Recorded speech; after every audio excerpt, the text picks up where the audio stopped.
2022년 2월 14일 하나님께서 이 새벽 우리에게 주시는 말씀은 요한복음 12장 44절에서 50절의 말씀입니다. 오늘 본문은 예수님께서 유대 사람들과 또 제자들 앞에서 큰 소리로 외치는 장면입니다. 그동안에 있었던 어떤 그 답답함을 토로하듯이 이제는 자신의 존재와 그 사역에 대해서 아주 적극적으로 드러내십니다. 왜 그러고들 서 있느냐? 왜 그 어둠에서 도무지 나올 생각들을 하지 않느냐? 왜 내가 여기 이렇게 서 있는데, 존재하고 있는데, 왜 나를 바로 보지 못하느냐?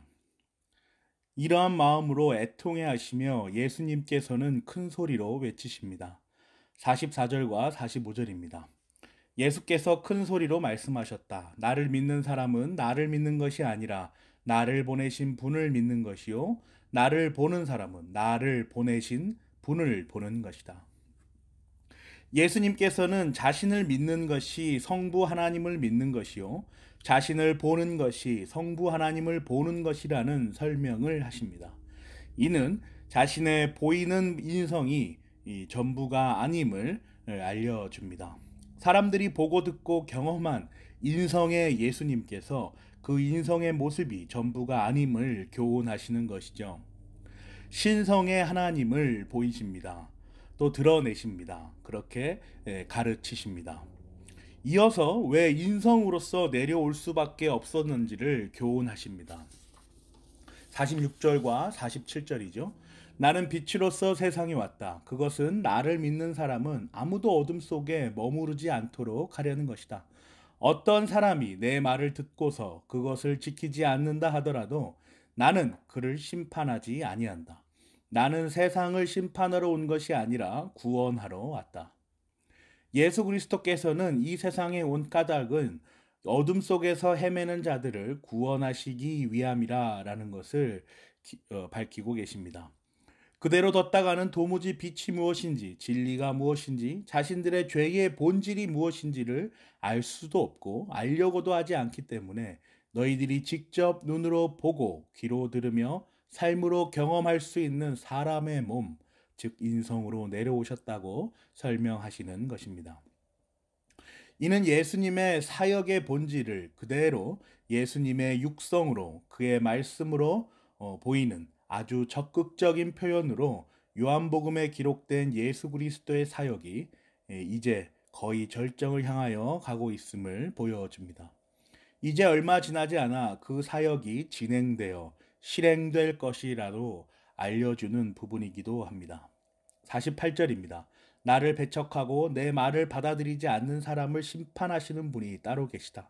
내가 말한 바로 이 말이 마지막 날에 그를 심판할 것이다. 이 사역의 목적은 심판이 절대로 아닙니다. 이 사역은 47절에 근거하여 구원이 목적입니다. 나는 세상을 심판하러 온 것이 아니라 구원하러 왔다. 굳이 심판이 아니다. 구원하러 왔다라고 명확하고도 적극적으로 말씀하시는 예수님, 그 까닭이 무엇일까요? 자신이 그만큼 애가 타서 이제는 이 진리를 적극적으로 말해야 한다라고 시간이 촉박하여짐을 보여주시는 것입니다. 아주 그 답답해 하시는 모습을 상상하여 보십시오. 이제 사역의 구체화, 사역이 실행되고 있는 것입니다. 그러나 그럼에도 불구하고 분명 심판은 있을 것이다 라고 가르치십니다. 심판과 구원의 실행을 예고하시는 것이죠. 하나님의 그 영원하신 작정 안에 있는 선택과 유기의 실행이 이제 있을 것이다 라고 말씀하시는 것입니다. 49절과 50절입니다. 나는 내 마음대로 말한 것이 아니다. 나를 보내신 아버지께서 내가 무엇을 말해야 하고 또 무엇을 이야기해야 하는가를 친히 나에게 명령해 주셨다. 나는 그의 명령이 영생인 줄 안다. 그러므로 나는 무엇이든지 아버지께서 나에게 말씀하여 주신 대로 말할 뿐이다. 그런데 이 부분을 계속해서 강조하십니다. 44절과 45절에 말씀하신 내용이 계속해서 강조하심을 통해 49절, 50절에 구체화되어 있는 것이죠. 예수님의 말씀의 원천이 성부 하나님이시다라는 것을 분명하게 강조하고 계십니다. 예수 그리스도의 인성의 사역이 성부 하나님에게 근거하고 있다라고 말씀하시는 것입니다. 그렇습니다. 예수 그리스도의 성육신 사역과 33년의 삶의 사역, 그리고 십자가 사역과 부활의 사역은 분명히 성부 하나님의 영원전, 그 영원하신 작정에 근거하고 있습니다. 영원전 작정에 근거하여 선택된 하나님의 천국 백성들이 예수 그리스도의 사역으로 말미암아 살림을 받는 것이죠. 구원으로 인도되는 것입니다. 정확히 예수 그리스도의 사역은 여기에 초점이 맞추어져 있습니다. 같은 맥락에서 50절에 기록된 나는 그의 명령이 영생인 줄 안다의 그 영생은 바로 구원을 말합니다. 아버지께서 말씀하여 주신 대로 그들을 구원으로 인도하는 것이 예수 그리스도의 인성의 사역인 것입니다. 사랑하는 고향제일교회 성도 여러분, 오늘 말씀은 오늘날 우리에게 어떠한 교훈을 전달하여 줍니까? 계속해서 세상에서 베스트셀러라고 읽혀지는 책들을 통하여서 하나님께서 세상에 계시하여 주신 일반 계시의 내용들을 찾으며 그 한계들을 성경을 통하여 보완하며 변증하여 내는 작업을 하고 있습니다. 이 작업을 통하여 무엇이 확인되십니까? 현대 고도로 발달된 인류의 철학적 추론들이 신이라는 절대자를 가리키고 그곳을 향하여 가고 있는 모습을 보고 있지 않습니까? 한편 신의 존재를 두려워하여 나의 존재는 여기까지만 하겠다라는 식의 겸허한 휴머니즘을 보고 계시지 않습니까? 또 과학과 기술은 어떠하지요? 더 안락하고 편안하고 더 효율적인 삶으로의 소망을 향한 과학과 기술은 오히려 급발진하여 인류를 그곳에 묶어두면서 인류보다 더 월등한 것들을 계속해서 생산해내며 우리를 속박하고 있다라는 그 주의 섞인 경계를 학자들이 하고 있는 것을 보고 있지 않습니까? 그러면서도 끊임없이 사고하며 성찰하여 인간의 가장 인간다움을 향하여 나아가자라고 말하고 있지 않습니까? 인간에게 있어서 신의 존재는 감히 언급될 수 없을 만큼의 강력하고 묵직한 존재입니다. 인간은 지속적으로 그 신과 이길 수 없는 전투를 벌이고 있습니다. 어쩌면 질 것을 이미 예상하고 있으면서도 어떻게든 비등해 보이려는 타락한 교만이 드러나는 부분일지도 모르겠습니다.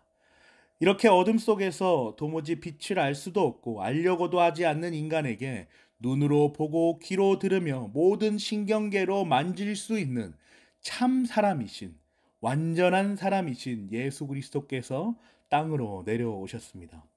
신성을 포기하시고 내려오신 것이 아니라 신성의 인성을 입으신 것입니다. 그래서 오늘 본문과 같이 말씀하십니다. 나를 보는 자는 나를 보내신 분을 믿는 것이다 라고 말입니다. 나를 경험하는 자는 단순히 인간으로서의 내가 아니라 그 인간, 한참 인간이 아니라 나를 보내신 성부 하나님을 보는 것이며 그와 동일한 신성으로서의 삼위일체의 성자 하나님을 보는 것이다 라고 말입니다. 이 신비한 비밀을 이제 예수님께서는 애가 타서 미칠 것 같은 심정으로 큰 소리로 외치십니다. 제발 돌아오라. 아버지께서 택하신 자들이여 아버지의 품으로 돌아오라 라고 말입니다. 우리가 추구하는 인간의 가장 인간다움은 무엇입니까? 연약하고 제한이 있을 수밖에 없는 휴머니즘의 차원을 경험하며 초월이신 삼위일체 하나님의 사역으로 들어가는 것입니다. 그 사역에 참여하는 것입니다. 초월을 감히 말할 수 없는 휴머니즘의 차원에서 안타까워하며 거기에서 멈추는 것이 아니라 초월이신 하나님의 형상, 그 삼위일체 하나님의 형상을 회복하는 것입니다. 거기에 회심이 있고 중생이 있으며 거듭남이 있고 믿음이 있고 의롭다 여기시는 사역이 있으며 마지막 날까지 거룩하게 하시는 사역이 있습니다. 그리고 마침내 우리는 그 영화의 영광을 마주할 것입니다. 이것이 바로 우리가 성도가 고백하며 외치는 인간의 가장 인간다움입니다. 여러 가지 상황으로 어려운 이때에 우리 고향제일교회의 이러한 영적 회복과 영적인 성장이 마구마구 일어나기를 간절히 또 간절히 기도합니다. 아멘.